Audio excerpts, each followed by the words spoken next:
René Descartes had a choice before he said, "I think, therefore I am." Maybe he meant because he thought, instead of realizing what was given to him in a set of what may have been prophetic dreams, the world would be different today. The dreams he had, referenced by Justin Sledge of Esoterica, opened my eyes the other day, and I was amazed to get these insights afterward. After hearing about the dreams and some of what happened afterward, this came from intuition. Just a side note before we go on, I'm looking at Descartes' choices through the idea of a desperate move. I'm not presenting that interpretation as established history. For anyone who wants the historical references behind what I'm talking about, I've put them in the description.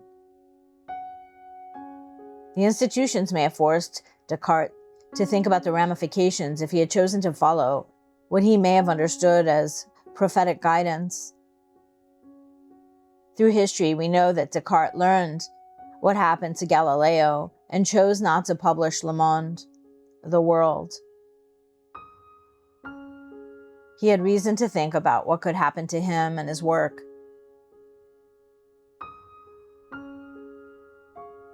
So, we recently did a couple of videos about not making desperate moves, which are about learning to pause and become neutral before making one. Even when we can't manage to do that yet, it becomes a practice we keep working on. If you're interested, those videos are available in the channel's playlists.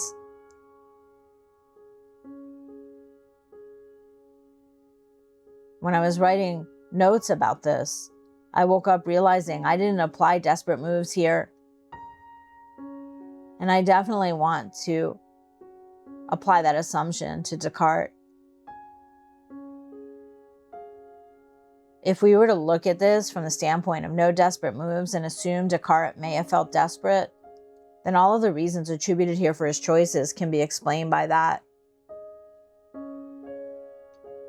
I think he didn't consider the larger fallout beyond his own concerns, and found a rebellious way to offer something while keeping himself safe.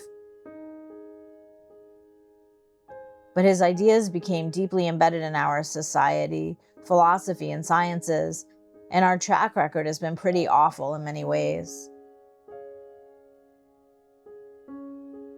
I think he played with words and seemed to have found the best way to be a smartass and then said it. I think, therefore I am. Psychologically speaking, it would fit, wouldn't it? How I feel it is, he figured he could give the message without filling in the rest. I think, therefore I will not be killed. I think, therefore I know better not to say anything. I think, therefore I can persist, continue to live. He thought, therefore he continued.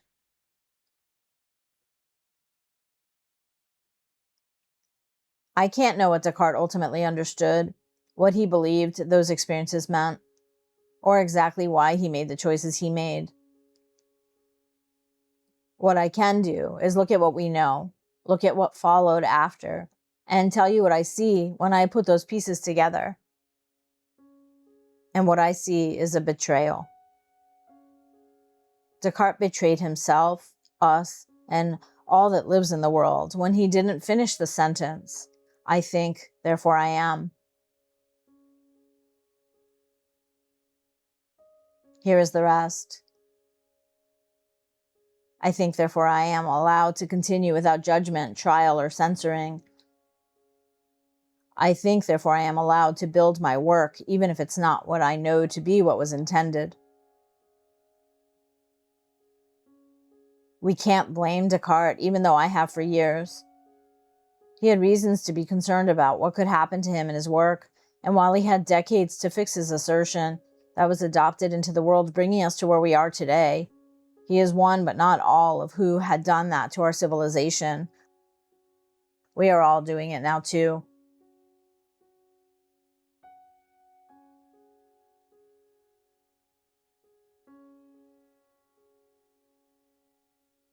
Also, I think Descartes may have had to bargain with himself his entire life to keep his secret secret. I think the life well lived that he got from Ovid was also his way of trying to justify his choice. The quote in English is, "He who has kept well out of sight has lived well." And I will have the Latin original in this video's description below. What if that quote, "He who has kept well out of sight has lived well," was a confession? And the line he chose came from Ovid, who was writing from exile. Ovid is also the poet who gave us the story of Narcissus and Echo that gave this channel its name. What if we misread his message because what he chose to make public wasn't everything he realized? And what if what we inherited as an answer and framework was a version he altered for public consumption? We can also say, someone who feels they can't reveal themselves because it feels so unsafe can sacrifice a whole life behind or underneath a protective surface. There are these spiritual sayings, "Be still and know," and "Those who know don't speak." Be still and know. Know what? What does that actually mean? And those who know don't speak. One, people who really see something that has an untranslatable meaning to them don't really want to talk about it much. They stay in silence. That's what I used to think. But more than that, sometimes we know that if we speak, our experiences will be denied or mocked. And yes, I say we because I can't tell you how many times I've tried to explain things to people who look at me like I'm nuts. But those who know don't speak can mean something else too. Sometimes people don't speak because they know what can happen to people who do. Galileo found out. Descartes noticed and chose accordingly. Be still and know can mean two things. Those who know don't speak can also mean two things, if not more. Some people who speak can get mocked, dismissed, called crazy, or blacklisted. In families, we may not speak for fear of exile.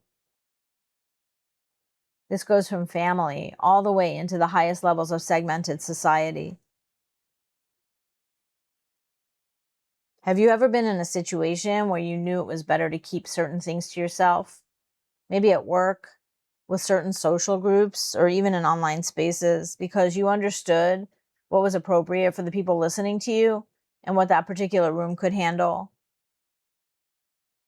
Some people learn very early which rooms can hold what they know. When we create a governing, acceptable language, we can ignore or hide what matters most.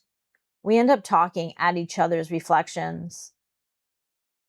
We may find secret places to say more, but things are cut off, and there isn't an available continuity of language, stories, and real history, so we have to figure it out, most often alone. I studied so many different traditions to eventually recognize many are the same, just with different rules and language for the congregations. Underneath them, echo exists, and some people work to find it.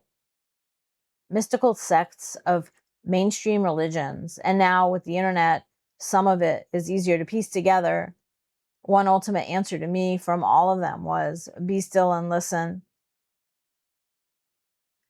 That science was deeply influenced by what Descartes said is the most ironic thing there is about it, because what seems to me may have happened is he made a desperate move to protect himself, and the fallout has continued for centuries.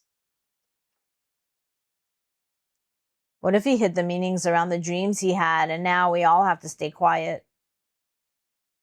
Now, the word anthropomorphism is still used, but less often.